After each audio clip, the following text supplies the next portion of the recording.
a brief summary of every single member of the 616 Guardians of the Galaxy. Now, for the record, I'm leaving off every character that you have seen from the movies because this list is huge. Also, if a character is really well known already, I'm not going to waste time explaining who they are, but rather why they are with the Guardians. First off, we have Thor's sister Angela, who had been kidnapped at birth and then raised by the angels of the Asgardian heaven. Next up, we have Scott Lang, better known as Ant-Man. During the Secret Empire event, we learned that Captain America was actually a hidden Hydra agent, and he helped them take over the country. Now, he had his reasons, but Scott found himself on the wrong side of history because he stayed loyal to Steve Rogers. In his embarrassment for being on Hydra's side, Scott left the planet and joined the Guardians of the Galaxy. We have Beta Ray Bill, who was a Corbinite and the champion of his people. After helping teach Thor a lesson in humility, Odin decided that he was worthy and crafted him his own hammer made of Uru called Stormbreaker. Next we have Bug, who is a master thief from his homeworld within the Microverse. Think of this as the comics equivalent to the MCU's Quantum Realm. We have Phyla-Vell, who is the daughter of the original Captain Marvel and an Eternal from Titan.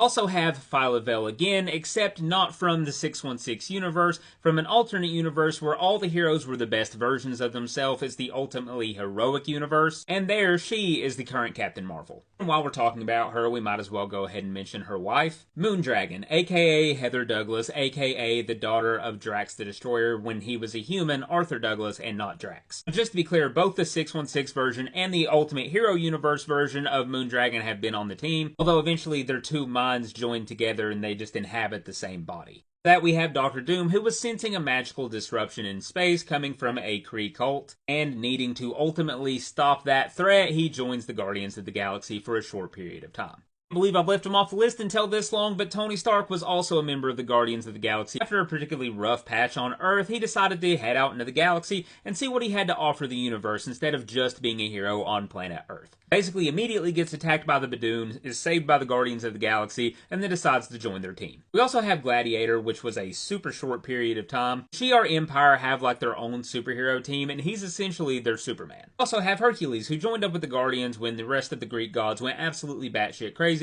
and were trying to kill everybody. Inhuman dog Lockjaw, who is capable of teleportation, has also been on the team. Next we have Vance Astro, who is actually a member of the Guardians of the Galaxy from the far future. He's actually the one that gave the modern Guardians of the Galaxy the idea to name themselves the Guardians. We have Marvel Boy, who is a Kree super soldier from another dimension, and his powers are wild as shit. Has psychedelic spit, and has exploding fingernails, and basically has his own laws of physics that apply to him whenever he's in battle. Of course, we can't forget Richard Rider, a Nova Centaurion who at one point was the last remaining Nova and had all of the Nova Force inside of him. He's been great friends with Peter Quill over the years, an on-again, off-again member of the Guardians several times. He's been romantically involved with Gamora, and as far as a solo character in space, he interacts with the Guardians probably more than anyone.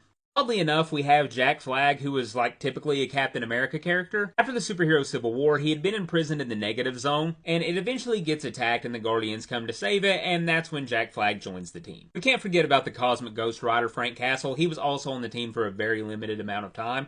For anybody who may not know, this is Frank Castle from another universe who became a Spirit of Vengeance, a Herald of Galactus, and then the Black Right Hand of Thanos. I'm giving you a 2-for-1 here with Quasar. This is Avril Kincaid and Wendell Vaughn, both S.H.I.E.L.D. agents who are empowered by the quantum bands. We have the Super Skrull, who is essentially a Skrull that was genetically modified to hold the powers of all 4 members of the Fantastic Four. We have Star-Lord, only this version is Kitty Pryde. Her and Quill had began dating when the X-Men had a run-in with the Guardians, and she joined and became a member of the Guardians team through her and Pete's dating and engagement, and then subsequent failure of their relationship. We have Ben Grimm, better known as The Thing. After Secret Wars, Ritsu and the kids went out to explore the multiverse and didn't tell Johnny and Ben about it. Johnny and Ben, believing the rest of their family were dead, went on with their own lives, and that included Ben going out into space and becoming a member of the Guardians. Next we have Agent Venom, aka Flash Thompson. As Venom, Flash had been an Avenger, but the Avengers were hoping to get somebody on the Guardians to like have some connection to the team and kind of keep an eye on them, so Flash Thompson was their answer for that. I'm going to include Carol Danvers, the current Captain Marvel, in this, although I don't remember a specific time when she was stated to be a Guardian of the Galaxy, but Peter Quill has said that she stayed on his ship for a while, and she's helped the Guardians out before, and also the Guardians came to Earth to help her out during Civil War II. They have a very close working relationship, so even if I don't know that she's ever been stated as an official member, she's definitely close enough.